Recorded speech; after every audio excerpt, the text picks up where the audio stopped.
So my name is Jonathan. I'm the CEO of Yallacompare, which is an aggregator platform out of the UAE. So we compare and sell insurance and banking products as well. But we've also had a little bit of a BancAssurance relationship that we'll talk about some more. But before we get into the discussion, maybe I'll go along this way and you can introduce yourself. Start with you, Michael.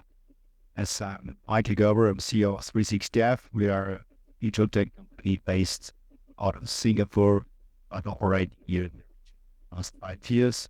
Primarily what we do is we onboard the insurance products and offer these products to the distributors, can be banks, so very strong experience level is probably bank insurance. Hi, good afternoon. My name is Sherif Gamil. I'm managing the assets and insurance business with the commercial bank of Qatar. And we are in business with the QIC, BancAssurance partnership and setup.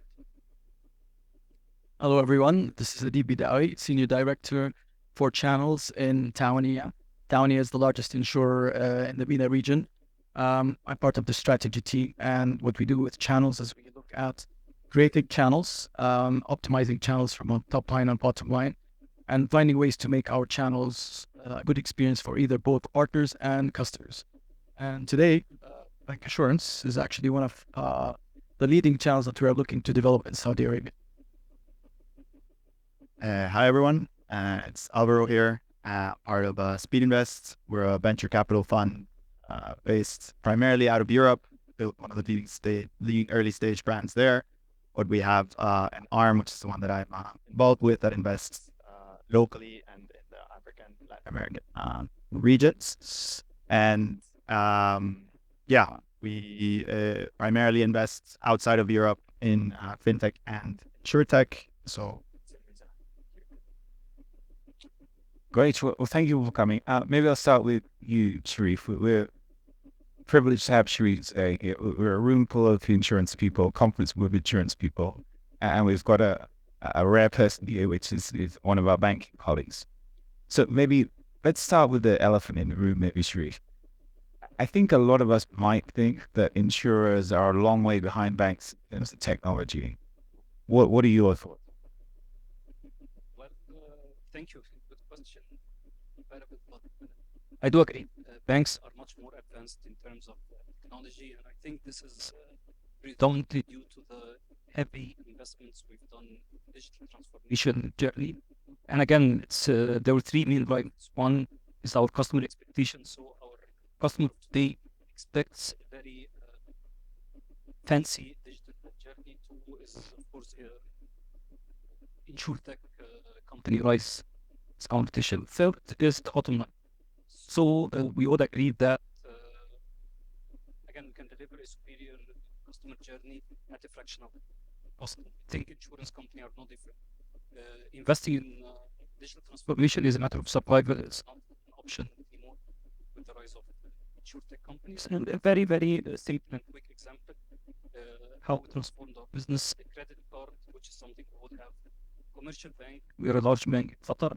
3 years ago, to get a commercial bank card, the customer had to visit, submit an application, sales, give it credit approve it, operations, issue the card, send it to the branch, visit the branch, and activate the card. That's quite a journey. Today's world, the mobile banking, 24/7 anywhere in the world. The customer logs sees real-time eligibility, 2-3 clicks, the card is ready to be printed in one of the printing machine and activated immediately. If I imagine a journey of 4-5 days reduced to 2-3 clicks, and from a bank perspective, 5 resources in 5 different departments is no more in use. I think again, it's a compelling case for digital transformation. Thank you. Maybe we'll move over to you, Adib. On the insurance side, what's our response to that? How do we close this gap? What do you guys do? I worked in banks for also over 15 years. I've headed marketing, strategy, sales. I agree with Sherif. I mean, banks are truly more advanced in terms of implementing technologies, especially on the customer fronting area. So, their mobile apps, their web portals. They really have better technology when it comes to servicing the clients. I think even though they face the same issues in insurance that we do. I mean, they do also risk management like we do underwriting. But they've just been, especially the retail side, they've really been at the forefront of servicing customers. And the reason is, I believe, because today each one of us uses our bank card at least 3-4 times a day. Am I correct? I mean, seriously, you guys, we were using it as contactless payment or the Apple Pay, and then we use it all the time. While in insurance, the actual use of insurance from a frequency might not be more than 2 to 3, 4 times a year. Unless you have a claim, then comes sudden. But it's only about when you buy insurance, when you renew your insurance, or when you want to add a driver or maybe increase your sum insured or something like that. So the fact that banks have a continuous usage from a customer's point of view, that's why the technology has to be up to more advanced than insurance. Maybe I'll ask Alvaro for an international perspective. Yeah, and I think it's not only that. There's a more frequent touch points between banks and their customers than there is with insurance companies and their customers. But it's also about distribution, right? It's really the customer relationship most of the time when you're talking about insurance. It's either the brokers or the agents or the BancAssurance, right? These are the guys that are in a constant touch point. Most of the time, it obviously depends country by country, particularly in the region. But when you don't have as frequent touch points, not only from a customer point of view, but from a channel point of view, then it also impacts the digital strategy. To that, I would also say internationally, I think it's not entirely a bad rap for insurers. I think particularly on the reinsurance side, we've seen a lot of collaboration from reinsurers with tech companies or tech-enabled companies across the world, particularly in Latin America. I mean, every single Insurtech that I spoke to there was either backed by or had a commercial agreement with Swiss Re or Munich Re or one of these players. So they are looking into the space for sure. But I think on the customer front, banks are generally way more advanced. Maybe I'll ask Michael for you. I know you are doing some good work with banks and insurers. Maybe you could tell us a little bit about that. But also interested to hear your views on that data gap. So banks have a lot of data, insurers don't have any.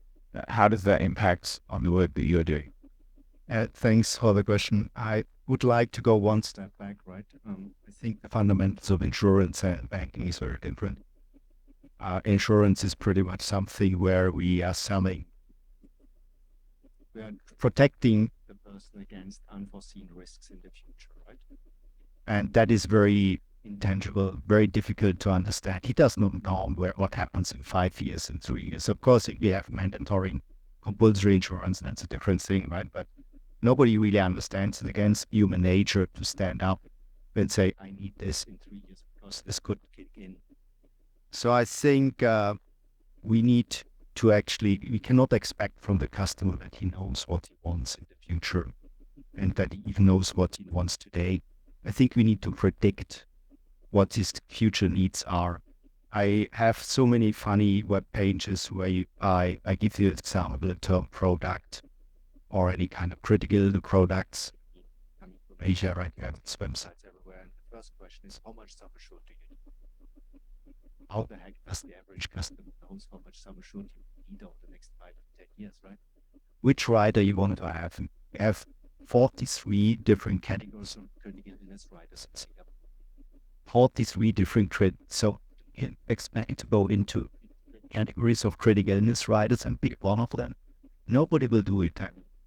So we are all a bit biased. I wouldn't say I'm freak, right? In terms of insurance, I like to go into the details, but the layman on the ground. So I think when it comes to your question, we need to use the data primarily to predict the customer needs and what he wants to have and recommend him based on our knowledge what he should buy, right? Because he will not be in a position to do that. So we shouldn't offer a product when we're talking about digital journeys and saying, oh, this is a product, please enter what you want, and this is what and everything, right? We should tell him based on the data we have on his customer profile, his age, occupation, marriage. We know his risk profile, his risk tolerance. We know his price sensitivity. So we should recommend the products and the needs that he have, right? He can deviate. If he's a freak like me, right, he still can pick it then. But in the end, I think that is where they should go.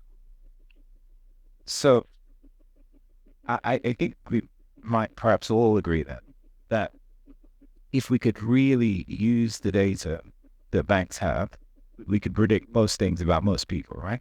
You would know that I have a pet, you would know what kind of car I have, you know that I've got a holiday. We could build all of those triggers to generate insurance leads, if you like. But that's not the reality of it. I'll ask you about that, Sherif, a little bit. I've never seen a bank insurance where even the insurer can see the client data. So how will you, what are the challenges around that? So I think the theme of the meeting today is AI, right? Yeah. Digital transformation. Again, Yeah. that's a few principles that need to reshape how we business. But there are two prerequisites for investing in AI, even getting there. One is very solid digital infrastructure. That's one. Second, access to data, which again is challenging because it needs to be sizable, it needs to be clear. That's the problem. So Our experience in commercial bank, for example, we did the first tick the two boxes. We did a very, very solid digital platform. Two, we cleaned out data. We had enormous amount of data which we didn't know what to do with across several systems, not speaking to each other. But we cleaned out data with, and I can tell you today, it's not a secret. We're one of the very, very few banks that started the AI journey, if not only, but we're in Qatar and we're investing a lot There. And I'll give you very small, as long as you've mentioned leads. So leads generation has always been the question of any business. how can we generate Quality leads, and that's where people get lost. So we need to answer some questions for quality lead. One, as maybe you mentioned, we need to know what will the customer want and underline with. We need to understand affordability, suitability, and the most important, I think, in my mind and experience, the $1 billion question is when. So based on our experience in insurance-related products, we had travel insurance. In commercial bank 360 years, we have We had travel insurance. So, we are a very large bank in Qatar, and the experience that we've been selling tens of policies a year. so tens of policies a year and else. And we kept doing this for a year, 2 and 3, and Again, it wasn't really something we did. Post our transition and transformation, we discovered that as a bank, because we cleaned our data, we have the infrastructure to make use of this data. We discovered that we have triggers like the customer buying, that's one. The customer applying even for a bank statement address anonymously. And the most important, some other habits from the customer transactions that would trigger some sort of alarm. So on daily basis, in short, we would generate the list of eligible customers, send it to the front line, and to everyone's surprise, and that was not long. We moved from tens of policies years, tens of thousands of policies. Wow. Okay, this transformation, and again, I'm not talking about the real hard work, Predictive stuff, and but again, it's there.